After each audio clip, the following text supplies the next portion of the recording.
gudoomiyaha garabka dhalinyarada ee xisbiga mucaaradka ee wadani maxamed sidiiq dhamme ayaa ka sheekeeyay dabley aan weli haybtooda la aqoonsan oo dhaawacyo garaacis isugu daray kadib markii ay gaadhigii ay wateen dableydaasi wadada uu marayay gudoomiyuhu gudub u istaageen waxaana uu dhaliilay xaaladda ammaan ee Hargeysa oo habeenba habeenka ka sii dambaysa sida uu isagu tilmaamay faraha ka baxaysa laamaha ammaanka waxa uu ku eedeeyay habacsanaan ka muuqata inaanay ka howlgelin dhacdadii tan ka horeysay ee lagu soo qaaday xogayaha cadaaladda ee xisbiga mucaaradka ee wadani barkhad jaamac xirsi batuun maxamed sidiiq dhamme gudoomiyaha garabka dhalinyarada ee heer qaran ee xisbiga wadani ayaa ka hadlay sida ay u tuhunsan yihiin falkaasi ugubka ku ah dhaqanka Soomaaliland iyo sida ay wax u dhaceen waxaana uu yiri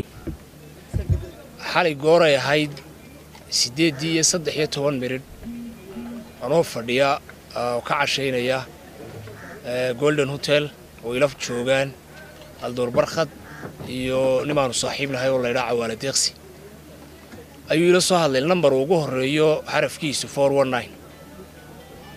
telefoonkaasi uu yahan jabay uu soo garaacay loudspeaker ka ana dalacay sameecada codka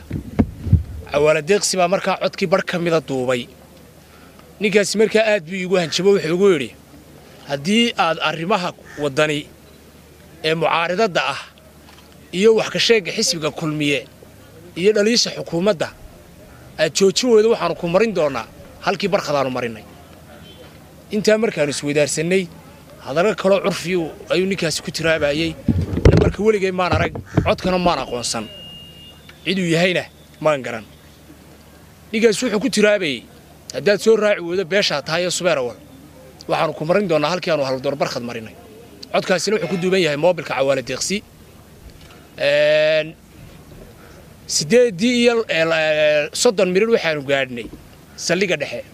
aad baan ugu mahad celinayaa taliyaha saldhigga dhexe Maxamed Case waxaan u faahfaahinay hanjabaadii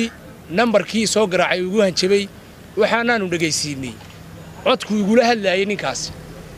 iyo inuu igu hanjabay inay garanayaan gaadhigayga nambarkiisa iyo midabkiisa iyo halkan deganay iyo halkan hadda joogaba Maxamed Case markii aan u sheegnay wuxuu naga qoray magacaygii saadka lagu eegay magacii ninkii ii soo hanjabay codkiina waa la rinkoor gareeyay rabuudkii waxaan dhigay saldhigga dhexe waxaan ka yimi 8:50 minute halka waxaan imi Golden oo ballan kale ku lahaa xirsi baanu imi hogaamiyaha xisbiga wadani algaasaar ku cashaynay aniga Barkhad waxaan hogaamiyihii ka yimi 11:20 gurigaygu waa Sheekh Madar degmada Gacan Libaax waxaan ka soo wareegay wadada qabata xabaalaha Naasa Hablood ee soo marta balliga daami markaan maraayo Geershaw Cali wadada midigta ka maray gaari taagan oo indha cadaa oo hadda anigu nambarkiisii garanay ayuu ninka soo dago hajeerin baan isro markaan gaarigii waabiyay ayaa ninka bakoorad budhuuca ku sito dhinaca midig muraayada darawalka shookaanta dusheedu ku dhuftay laba nin oo kale way soo boodeen muraayadii xitiyay kalena waa la jabiyay gaarigaygu wuu istaarnaa waxaan ku dhaqaaqay xawaaro dheer gurigaygu 200 talaabo markaa ay jiraalka laygu weerar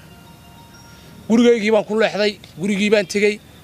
waxaan la soo hadlay gurmad oo Barkhad baan soo wacay oo xaafadahan aanu isuba dhownahay niman kale wacay ragwaad baa dagaalamay diintay caayayeen anigu ma aqoonsan karo ma garanayo cid ay ahaayeen ayna laakiin dad ahaayeen binaadma ayaan garanaya gurigii markaan imina Barkhad iyo baa yimi oo soo dhaqaaqnay waxaanu nimi saldhigga dhexe oo 3 saac ka hor rabuud ka dhigay waxaan u sheegay dhacdadu sida ay ahayd saldhigga New Hargeysa qaabilsan bay yiraahdeen xaafadda saldhigga New Hargeysa ka goosto rifeeto waqtigii weeraabaan ninkaas wuxuu igu hanjabay runtaanu sheegayno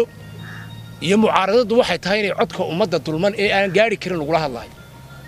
Soomaaliland xisbiyadeedu dareero maaha waa wadani kulmiye iyo ucid anigu xisbi hebel ma oran karo reer hebel baale beesha ka soo jeedaan inay xisbi leedahay ma aaminsani laakiin anigu waxaan aaminsanahay Maxamed ahaan iyo mabda'ayga iyo qof ahaan halkaan mari karo inaan mari karo anigu asaasanahay xisbiga mucaaradka ee wadani asaasan ka ahaa ilaa waligay mabdiyan isaga laygumana sanduleyn karo laygumana abtirin karo nimaanaan isku mabda ahayn xisbiyada Soomaaliland waa mabda wadaag ee maaha magwadaag wallaahi hadday arrimahaasi sii socdaan oo 24 saacadood laamaha amnigaanu gaarsiinay codkii iyo nambarkii ninkii ii hanjabay 8 iyo 13 mir laga jawaabi waayo waanu ka jawaabaynaa talaabaanu qaadaynaa sansaankaas waxay tusaale u tahay Soomaaliland dagaal sokeeye lagu wado 94 baa lagu celinaya niman aan han lahayn